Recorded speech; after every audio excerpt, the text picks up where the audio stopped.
ఇలా ఒక్క ఆధారమైన లిక్కర్ కేసులో పట్టుకోగలిగావా అని అడుగుతున్నాను. 18,000 కోట్లు ఏమైంది? 18,860 కోట్లు ప్రభుత్వానికి నష్టం అని చెప్పి, ఖజానాకి నష్టం అని అసెంబ్లీలో మాట్లాడారు సాక్షాత్. ఏమైంది ఆ నష్టం? ఎక్కడ జరిగింది? చెప్పాలి కదా, చెప్పరు. లేదు కాబట్టి ఇప్పుడు ఏమంటారు? డిజిటల్ వాళ్ళ దగ్గర డబ్బులు తీసుకున్నాను. డిజిటల్ వాళ్ళ దగ్గర సేలు పెరిగితే డబ్బులు తీసుకుంటాడు ఎవడన్నా?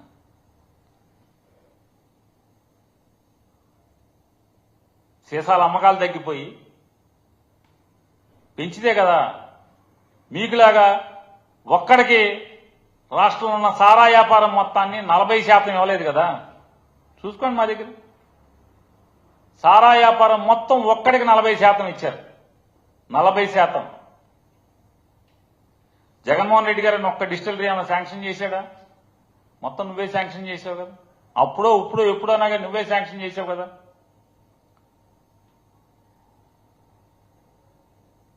కాబట్టి నువ్వేమో దొరికిపోయిన దొంగవి చంద్రబాబు నాయుడు గారు. నువ్వు దొరికిపోయి చంద్రబాబు నాయుడు గారు దొరికిపోయి జైలుకి వెళ్ళి ఆ కక్ష తీర్చుకుంటాకి వాళ్ళ అధికారం ఇచ్చింది ప్రజలకు. మీకు అధికారం ఇచ్చింది చంద్రబాబు నాయుడు గారు. ఏదైతే మీరు మాట ఇచ్చారో, వాగ్దానాలు చేశారో అది చేయండి. సంపద సృష్టిస్తా ఉన్నారు కదా, సృష్టించండి. అప్పులు సృష్టిస్తున్నారు కదా.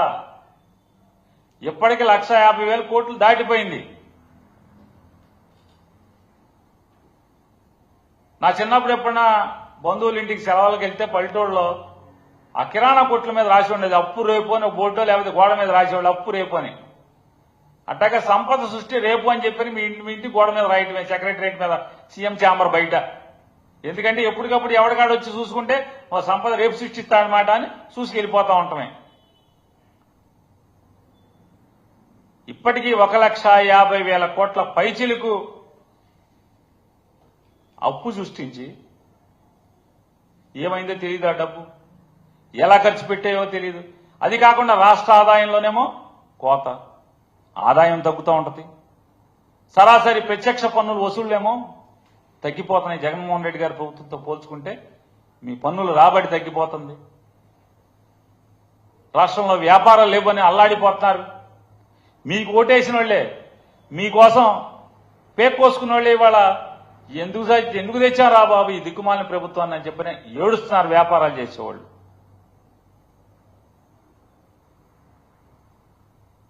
ఏది 40 ఏళ్ల అనుభవం చంద్రబాబు నాయుడు గారు?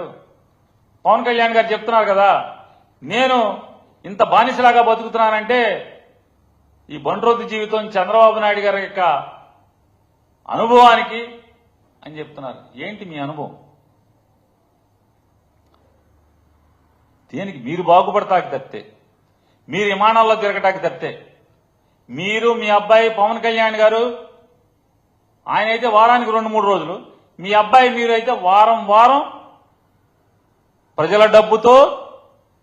డబ్బుతో స్పెషల్ ఫ్లైట్లు వేసుకుని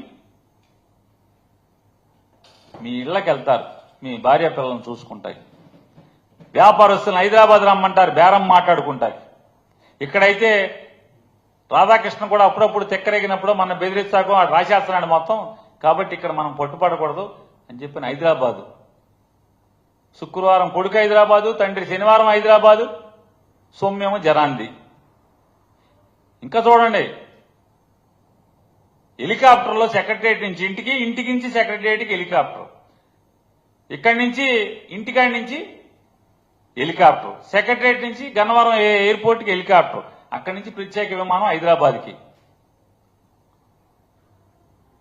మళ్ళీ ఇప్పుడు చాలదని చెప్పని 3కి 3 హెలికాప్టర్లు కొంటారంట. పవన్ కళ్యాణ్కి హెలికాప్టర్, లోకేష్ బాబుకి హెలికాప్టర్, ఈయనకు హెలికాప్టర్. డబ్బులు లేవు, ఖజానా ఖాళీ అంటాడు,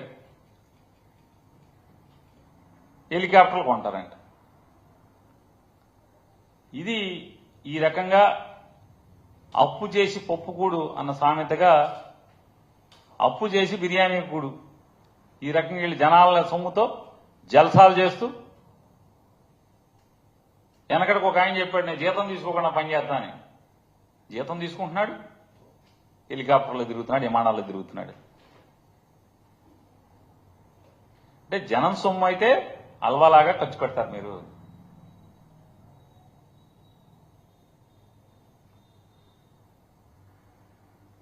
చంద్రబాబు నాయుడు గారికి ఒకటే హెచ్చరిక చేస్తున్నాం, జగన్మోహన్ రెడ్డి గారిని లక్ష్యంగా నువ్వు ఎన్ని కేసులు తప్పుడు కేసులన్నా పెట్టుకో, అది జెండా మోసే ఊళ్ళో జెండా మోసే చిన్న కార్యకర్తే నిన్ను లెక్క చేయని నీ చేతనని చేసుకోరానంటే జగన్మోహన్ రెడ్డి నీకు దడుస్తాడా?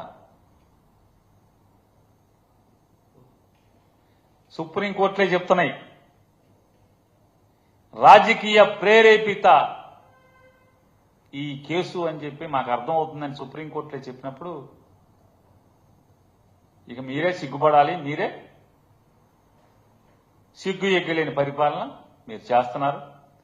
ఖచ్చితంగా ఎవరైతే ఈ సిట్టు స్టాండ్ వాళ్ళు ఉన్నారో సిట్టు స్టాండ్ వాళ్ళని ఖచ్చితంగా శీర్షాసనం వేయటం అయితే మాత్రం ఖాయం.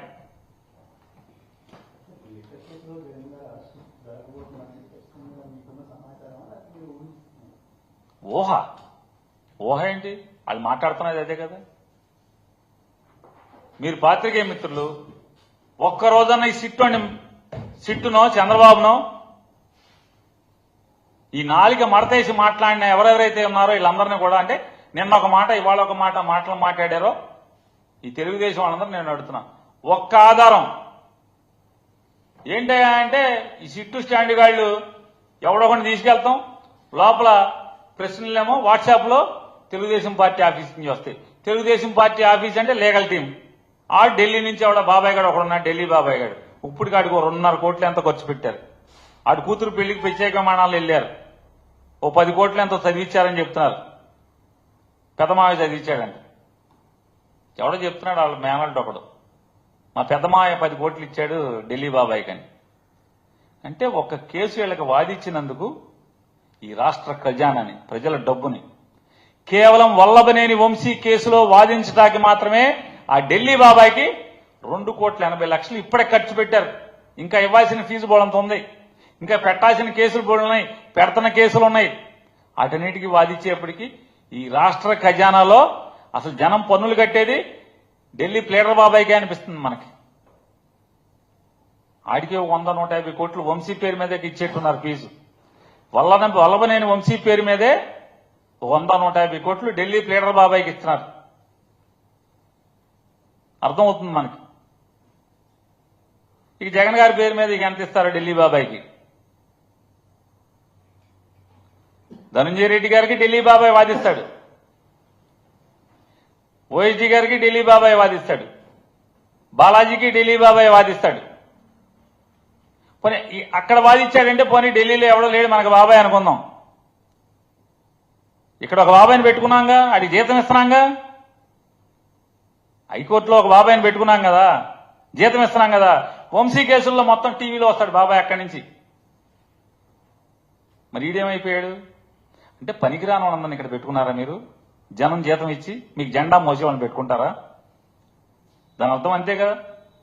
వల్లభనేని వంశీ కేసులో ఢిల్లీ బాబాయ్ టీవీలో వచ్చేస్తున్నాడంటే ఎందుకు వస్తున్నాడు? ఇప్పటికి 2,80,00,000 తీసుకున్నాడు. ఇప్పటికి ఇంకా ఇవ్వాల్సింది ఒక 6-7 కోట్లు 8 కోట్లు